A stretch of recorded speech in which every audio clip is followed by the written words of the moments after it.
Au deuxième étage, voici le siège de l'Académie Goncourt, ça vous connaissez.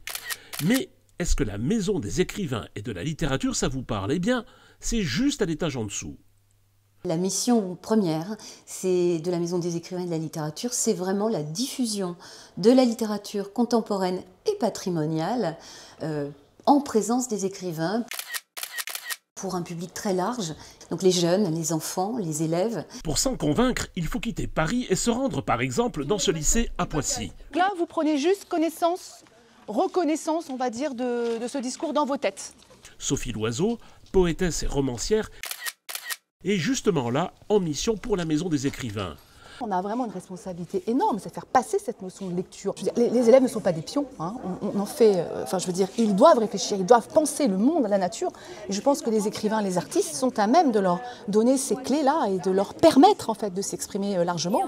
Et donc bien sûr c'est très important. Je souhaite absolument que ce programme notamment puisse survivre, voilà, et que la Maison des écrivains et de la littérature puisse continuer son travail fondamental. Avec la prof de français, elle pilote un travail littéraire commencé en début d'année. Je pense que déjà c'est important pour les élèves de comprendre qu'un auteur, c'est pas forcément un auteur mort.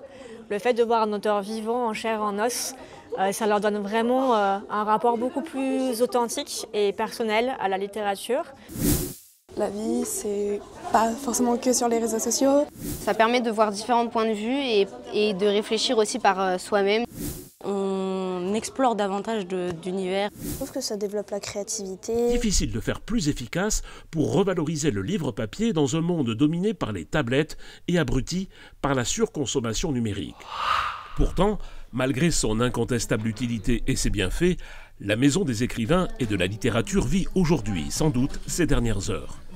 Les coupes claires opérées par le ministère de la Culture aujourd'hui sont telles que le conseil d'administration a voté à l'unanimité hier soir pour qu'un mandataire soit nommé qui peut-être va enterrer cette maison. Nos partenaires financiers, à commencer par le ministère de la Culture, attendent des bilans, mais c'est du long terme. C'est comme l'écologie, c'est comme le développement durable. La littérature, c'est pas parce qu'un élève va rencontrer un écrivain le jour J que le lendemain, il va dévorer Balzac, Hugo, Molière. Ce qui se donne là, ce qui se crée à ce moment-là est irrémédiable. Et c'est cette chose-là, elle n'est pas quantifiable. Alors on peut dire, oui, on a travaillé avec 30 000, 40 000 élèves, 300 écrivains, mais au fond, qu'est-ce que ça signifie? Qu'est-ce qui s'est passé réellement? Quel est l'événement qui s'est passé d'inouï? Parce que entendre un écrivain parler, c'est inouï. C'est une révélation.